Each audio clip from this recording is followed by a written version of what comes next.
In this video, we will give you a more in-depth overview and demonstration of the EVDesigner Software's Features tool.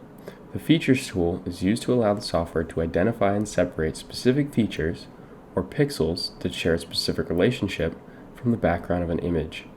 While the Contrast tool dumbly reports back all pixels that fall within a given gradient range, the Features tool determines relationship between pixels and is thus able to locate specific features and can report back information on size, shape, and location of detected features.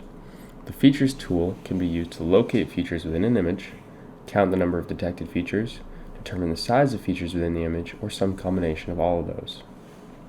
So, to begin, I'm going to connect to a physical EV inspection unit. I'm going to say do not load program from the device so I can show you how exactly to set that program up. So today I'm going to be using the Features tool to search for several shapes on a piece of paper. I'm also going to be setting the tool up in a way that will report back a failure if it detects more or less than 4 distinct shapes. I'm also going to be setting the software up to see if one of the shapes is abnormally large or small. So the first thing I just did is I snapped a picture with the unit, and we can see the 4 shapes in frame of the camera. I'm just going to move the unit slightly so the camera is more centered on the 4 shapes. There. So as you can see, we have a pentagon, a rectangle with rounded edges, a circle, and a star.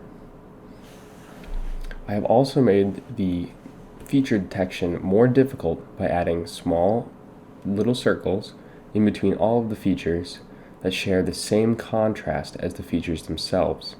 This would not be a good time to use the Contrast tool, as the Contrast tool will detect the small dots as well as the larger features. So first thing I need to do is define a region. I'm going to name this region Feature Detection.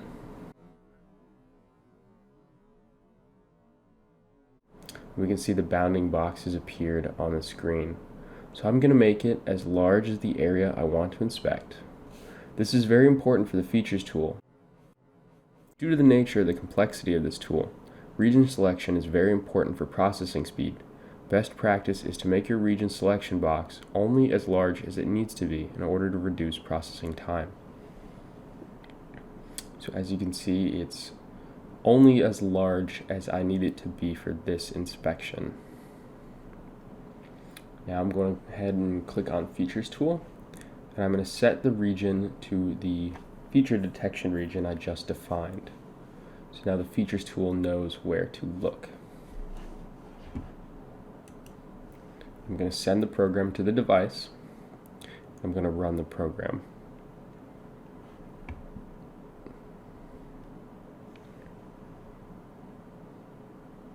As you can see, the Features tool has located the individual shapes and sorted out the small circles.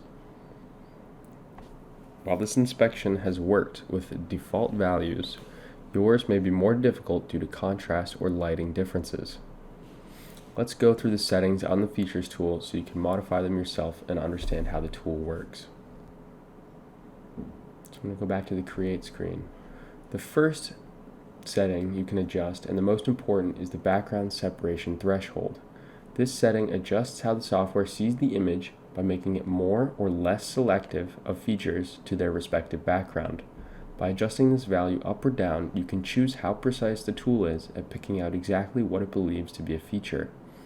This can help assist you if your feature is very close in gradient to your background. Although, keep in mind that uniform clean lighting is still the best way to assist vision inspection when dealing with very similar gradients. The second tool we can adjust is the Feature Search Speed. This tool allows us to speed up the Features tool at the cost of some accuracy. The Features tool by nature is a very intensive process, as it needs to run equations on a per pixel basis to determine relationship to nearby pixels. However, if our features are large and we have clear boundaries or wide differences in gradient from their respective backgrounds, we can increase the feature search speed without much loss in accuracy. This tool can effectively cut down processing time by up to 50% or more. However, for detailed inspections, when dealing with similar background gradients, it is recommended you lower the feature search speed in order to retain accuracy. As you can see, my original speed for feature detection was 4,900 milliseconds. Now, with the increased feature search speed, my processing time is only 4,300 milliseconds. So you can see we've definitely saved a bit of inspection time. The third tool that you can use is the feature size filter. So this tool allows you to discount any features that the inspection detects above or below a certain threshold.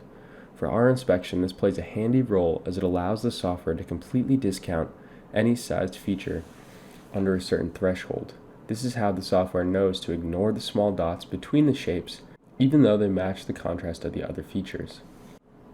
This tool can also decrease processing time, as the software can ignore anything outside of a certain size. It is recommended that if your inspection is taking too long, you restrict your feature size as much as possible to allow the software to save processing time. I'm going to increase the maximum for our inspection to 90,000. This will allow the software to detect significantly larger features if they appear.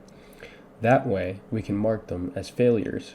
If we limit the software in detecting features only up to 36,000 pixels, then it will not detect the feature if it is significantly larger.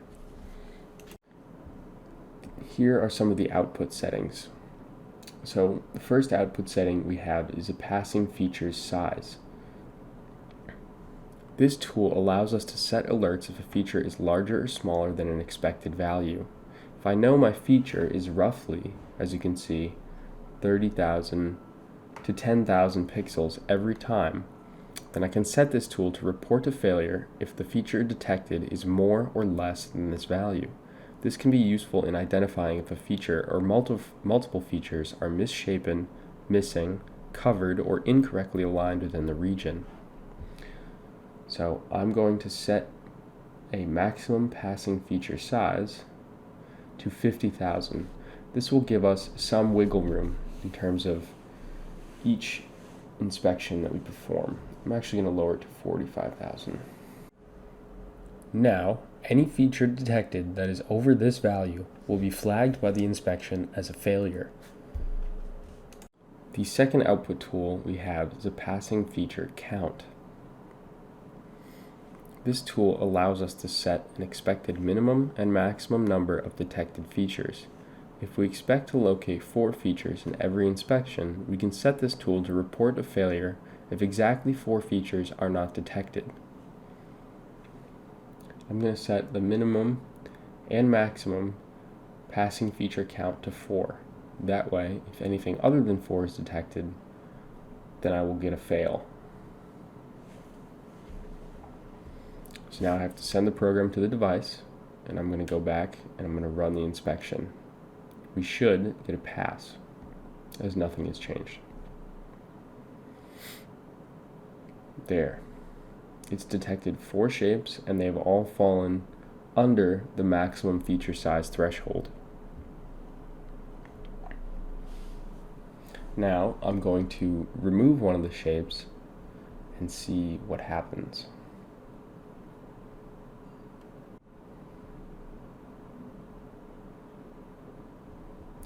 As you can see, we've detected a fail as the software has only found 3 features when it's expecting to locate 4.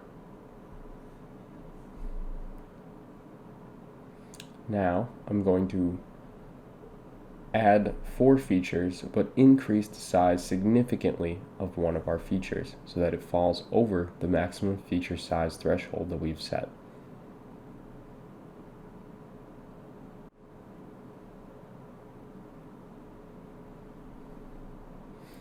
As you can see, this inspection has also failed. The software has found 4 features, but the feature 0 that it is located is over the maximum feature size threshold.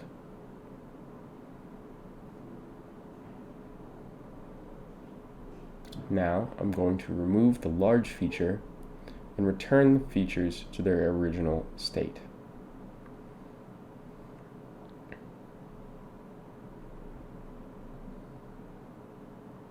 As you can see, the software has passed the inspection. we've located 4 features, and none of them are over the maximum feature size threshold.